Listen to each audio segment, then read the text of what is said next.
الف لام میم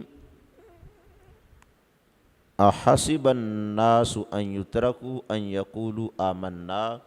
وهم لا یفتنون۔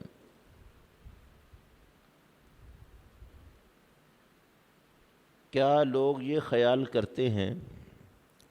وہ کہہ دیں ہم ایمان لائے اور اس کہے پر ہی انہیں چھوڑ دیا جائے؟ وَهُمْ لَا يُفْتَنُونَ، اور ان کی کوئی آزمائش نہ کی جائے۔ فرمایا کیا خیال ہے کہ کوئی کہہ دے لا الہ الا اللہ محمد الرسول اللہ، اب اسی پر اس کا نتیجہ نکال دیا جائے اور یہ بھی جانچ نہ کی جائے کہ کہنے میں سچا بھی ہے کہ جھوٹا بھی ہے، اس پہ پہرا بھی دیتا ہے کہ نہیں دیتا، ایمان کے لیے اپنی جان تک بھی قربان کرتا ہے یا اپنی فکر دامنگیر رہتی ہے۔ اس آیت کا ایک شان نزول یہ ہے کہ ہجرت کے بعد کچھ لوگ مکہ المکرمہ میں ایمان لائے، انہوں نے اپنے ایمان کی خبر مدینہ المنورہ میں جو اہل ایمان تھے انہیں بھیجی، انہوں نے ان کی طرف ایک خط لکھ کر بھیجا،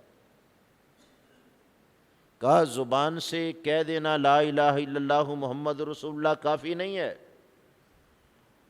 اگر تم واقعی ایمان لے آئے ہو تو چھوڑ دو پھر شہر مکہ کو، آؤ ہجرت کرو، نکلو مدینہ کی طرف۔ جس بستی سے آقا علیہ السلام تشریف لے گئے اب تم اسی میں رہ رہے ہو اور اپنا ایمان بھی چھپا رہے ہو اور یہ بھی کہہ رہے ہو ہم مومن ہیں۔ ایمان اتنی بزدلی کا نام تو نہیں ہے اور اتنی بھی پرواہ کا نام نہیں ہے کہ بندہ سوچے میرا معاش ادھر ہے، میرا کاروبار ادھر ہے، میرا گھر بار ادھر ہے، اگر چلا گیا تو یہ سب کچھ جاتا رہے گا۔ انہوں نے کہا ہمیں نہیں دیکھتے، ہم سب کچھ چھوڑ کے آ گئے تھے، اللہ نے سب کچھ ہمیں یہاں دے دیا۔ اب جب انہیں خط پہنچا نا مکہ المکرمہ میں ہجرت کے بعد ایمان لانے والے مومنین کو، انہوں نے خط پڑھا، آپس میں میٹنگ کی کہ یہ پیغام ہے ہمارے نام کہ تم کہتے ہو ہم ایمان بھی لے آئے ہیں اور ایمان کو چھپا بھی رکھا ہے اور فکر مند ہو کہ کاروبار ادھر ہے، خاندان ادھر ہے، مکان ادھر ہے، تجارت ہم ادھر کرتے ہیں، نظام حیات کیسے چلے گا؟ ہمیں تو انہوں نے صاف پیغام بھیج دیا ہے یہ ایمان قبول نہیں ہے، نکلو راہ خدا میں، ہجرت کرو شہر مدینہ کی طرف، آؤ رسول اللہ صلی اللہ علیہ وآلہ وسلم کے ساتھ۔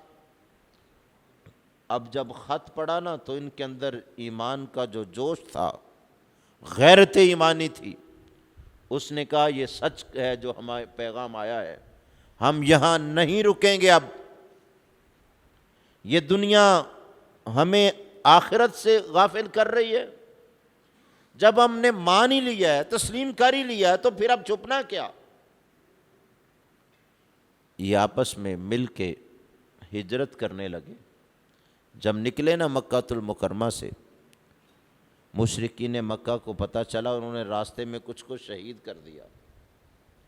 کچھ بچ کے شہر مدینہ پہنچ گئے اور جا کے خبر دی کہ فلاں فلاں بھی ہمارے ساتھ تھا، نکلا بھی تھا، سب کچھ چھوڑ کے آیا تھا مگر راستے میں شہید ہو گیا۔ تب یہ آیت نازل ہوئی اور اللہ نے ان کے ایمان کی تصدیق کی اور فرمایا احاسب الناس ان یترکوا ان یقولوا آمنا،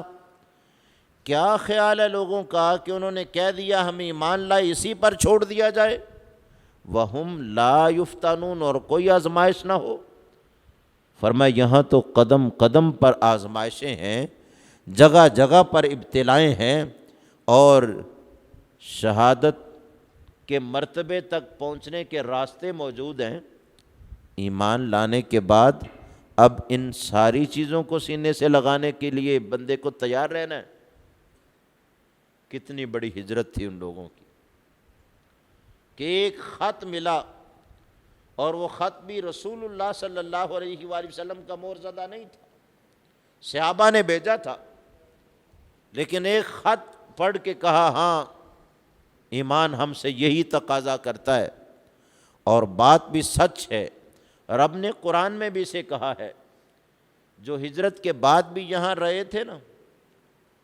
تو رب نے کہا والذین آمنوا ولم یہاجروا ما لکم من ولایتہم من شیء،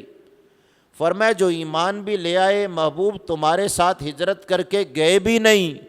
ان کے ساتھ تمہاری کوئی دوستی نہیں، کوئی تعلق نہیں۔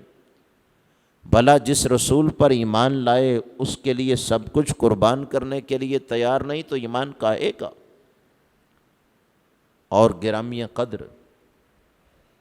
ان لوگوں نے ہجرت کر کے اپنے ایمان پر اپنی قربانی کے ساتھ مہر ثبت کر دی، اور قیامت تک لوگوں کو پیغام دے دیا، اے لوگو راہ حق میں جتنے بھی کانٹے بچھے ہوئے ہوں ان سب سے گزر جانا چاہیے اور پرواہ نہیں کرنی چاہیے،